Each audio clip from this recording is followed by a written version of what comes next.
What is up, guys? So in this video, I'm going to be giving you a little bit about my experience as a first-year beekeeper and kind of going over some things that I wished I had done good or done a little bit better. Some things that actually went really well, and some things I'm going to kind of pass along to you guys.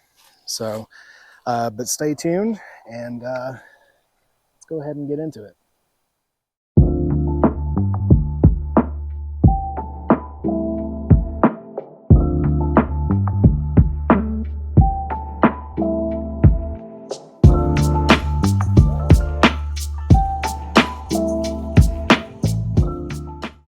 Okay, so first I want to start off by just adding a few things in here that went really well for me this year. Number one, I kept them alive. Yeah, that's the biggest thing, is just keeping them alive. I got my bees in April, and it was right there at that springtime flow. Which they went out, they did their thing. I fed them for probably about 6 weeks just so that they could get the comb started and get it up and going, and they had plenty of resource to draw out the comb. That was my biggest thing. Is 6 weeks a little bit too much? Yeah, probably. I did notice that they started to store some of that back, but whenever they started doing that, I just cut their feet off completely and just let them do their thing. The other thing was an inspection schedule. Checking the hive once a week during your spring and your summer and stuff like that, just making sure that everything's looking good, making sure your queen is not having any issues, making sure that they're not trying to swarm. I'll go over that in a minute, because God bless it, I have a time with that. But yeah, the other thing, like I said, with the feeding, I pretty much set out a feeding schedule for most of the year. I went through and, pretty much after the flow had pretty much ceased, I started feeding them a 1-to-1 in, right around in August, just so that that queen can start building up brood, because that's what you want. Right around August and September, she starts laying winter brood, and that winter brood is going to last all the way in through winter and stuff like that. So you definitely want to make sure that they've got those numbers up. So, but yeah, now let's kind of talk about the not so good things. So one thing that I wished that I had done a lot better was better swarm management. And so swarm management is, once they kind of get on that tendency, it's hard to break them from that. I ended up, I started out with 4 hives initially, and then about a month later I picked up another package, so sort of right around that 5 mark. But that last package, I ended up making it a double deep, just so I can experiment around with a double deep. But for swarm control, if it's your first year beekeeping, do double deeps. Don't do what I did and do a single deep and then queen excluder and try to get them to put back stores and make honey and stuff like that. Don't do what I did. Make a double deep and then make your splits come the next year. That's what I would recommend. That's what I wish I had done, because personally, one of the things that I noticed was I had all of my hives that you see out through here, and this one down here, they're all single deeps. So whenever I would do a single deep and I'd put a queen excluder on there, and then I would put a box of foundation on top of there, they didn't want to move up. It's like they did not want to move up through that queen excluder. And then you know, on top of that, they have to dry out that wax up there. So I ended up, you know, kind of taking the queen excluder off, but by that time it was kind of already too late. They had already kind of started that tendency to want to swarm. So I ended up splitting this hive, which she was a great queen. I managed to keep her. Her daughter did great, and I split another hive, which they did really, really good too. But yeah, so I got to experiment a little bit with splits. But yeah, don't just do your double deeps, and then it's so much easier to make your split come next year. You can split off that double deep and start your single deeps then, you know, because by that time they're established. It's all good to go. Another thing that I wish I had done a little bit better was treating for varroa in the spring. And I had packaged bees, and what I wished I had done is once I got up to about 5 frames of bees, I wished I had treated them. I didn't do that because I didn't really want to disturb them too much. I was scared of them like absconding or dying or anything like that. But I wished I had treated for varroa in the spring whenever I got my packages. The other thing is removing your queen excluder after your harvest. So here in North Carolina in the Appalachian Mountains, I harvested in July, at the very last week in July. And I left the queen excluder on there. And what I was wanting them to do was put back stores because I started feeding them. And because I really kind of didn't know how long it would take them to kind of put back stores. But really and truly, what I should have done was taken it off, let the queen go up there and lay, let her do whatever she wanted to do, and let them have free reign of those boxes.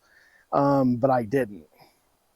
And so one thing I've learned is that it's a lot in the wintertime. It's a lot more important for you to have numbers.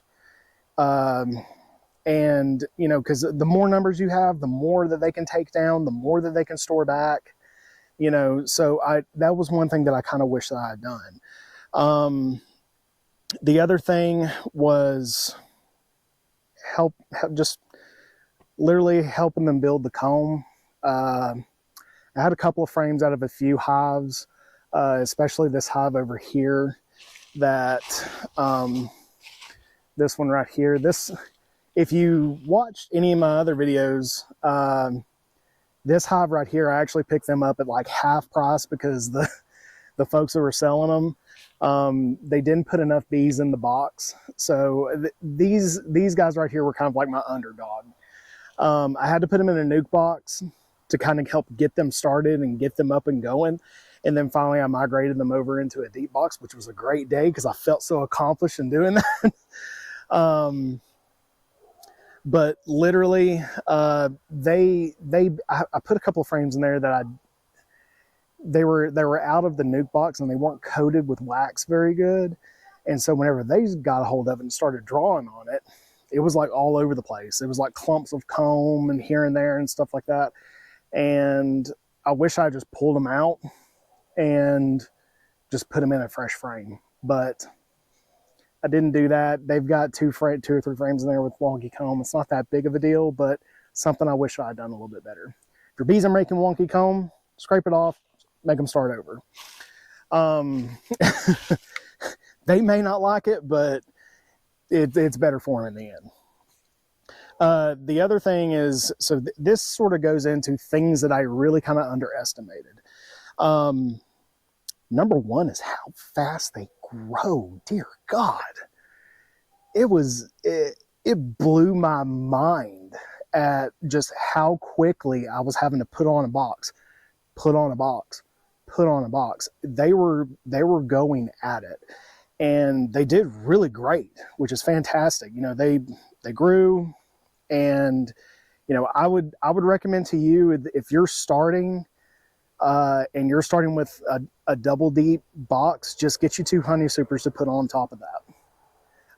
If you're starting out with a single and you're wanting to do singles, like I did stubbornly, get you like 3 or 4 supers, because they're going to grow big time, especially if you get them in like March, April, they're going to explode. Especially once they get up and going. And I had package bees. They had to dry out the comb first. So I can only imagine what it would be like if you had a nuke box where they've already had, 5 frames of brood already established and resources. They can go at it. So the other thing was essentially, don't underestimate the power of robbing. That was something that I did in July.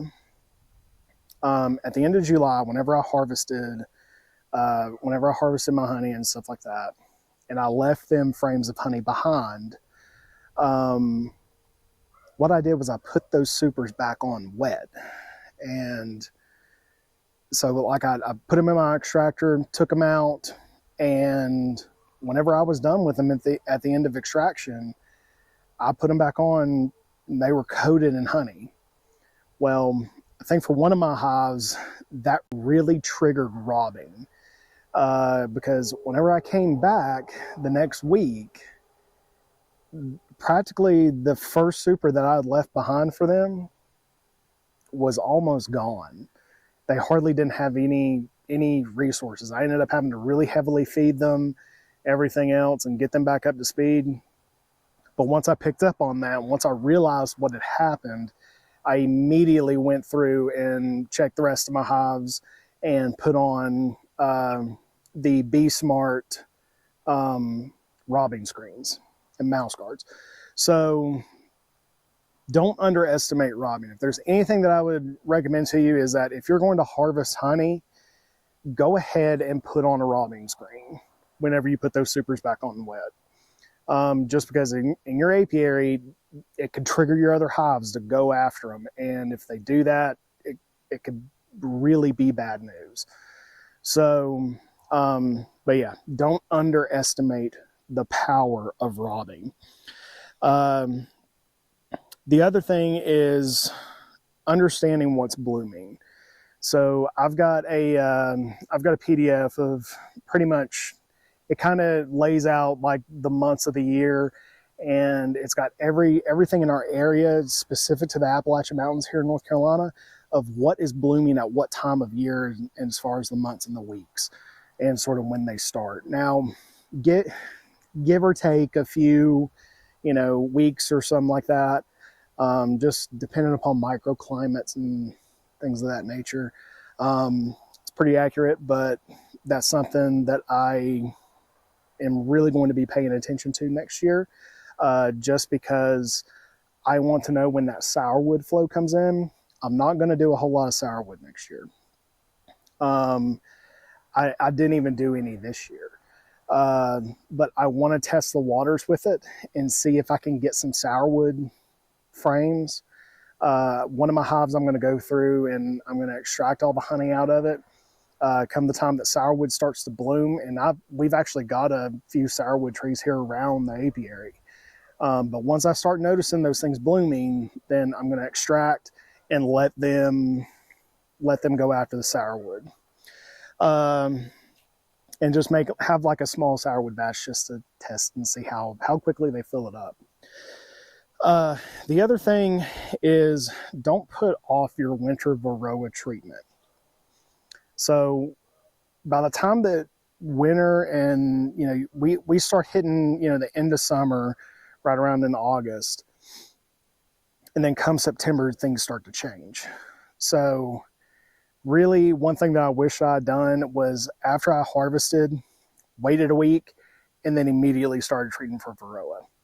I've got probably about 2 or 3 hives that are kind of going into winter right now that had a high mite load going into winter.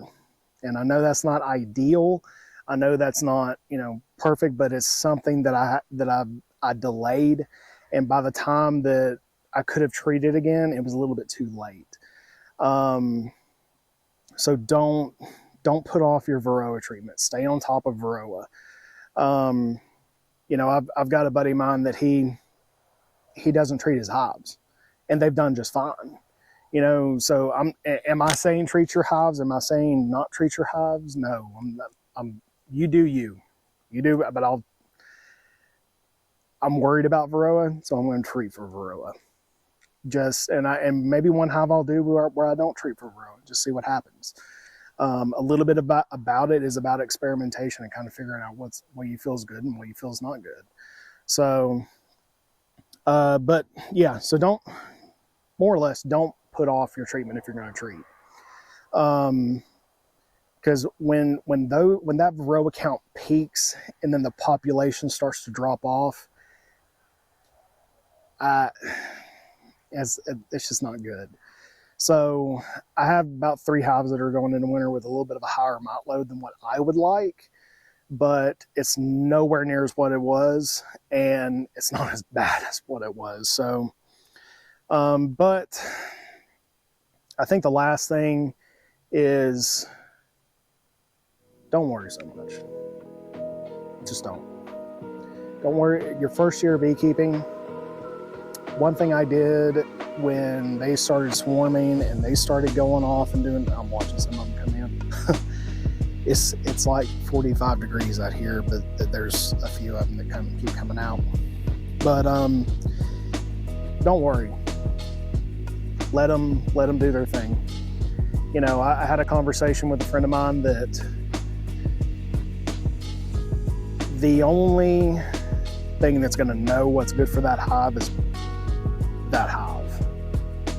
So, you know, we can try all we want and, you know, prevent swarming and things of that nature. If they swarm, they swarm. It just is what it is. You can set up swarm traps and everything else, catch them, you know, bring them back into your apiary, put them in a different box, which I actually am going to be doing this year. I've set up a couple of bait hives. But just don't worry.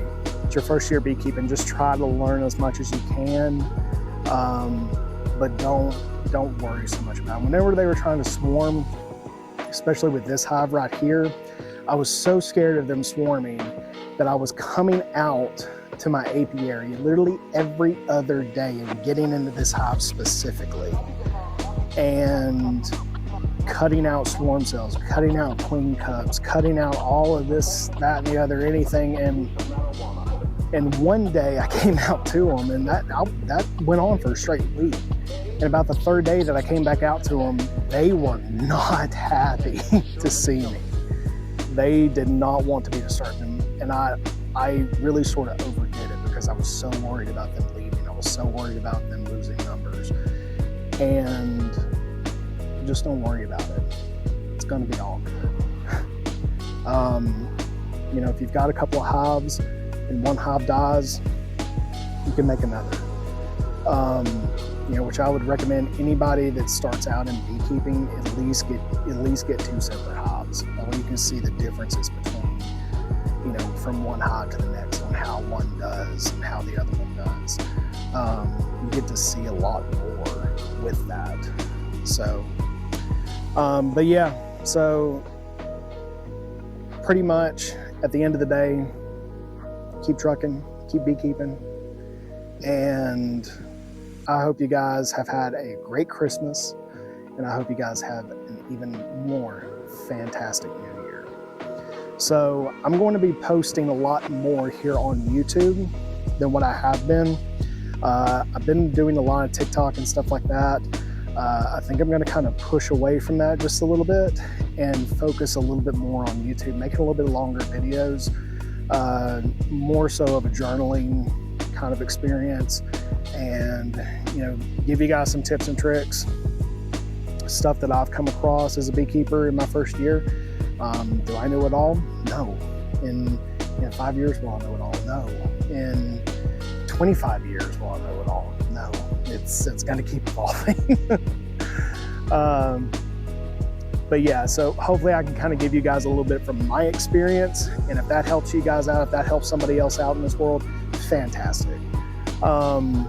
But yeah, I hope to see you guys over there.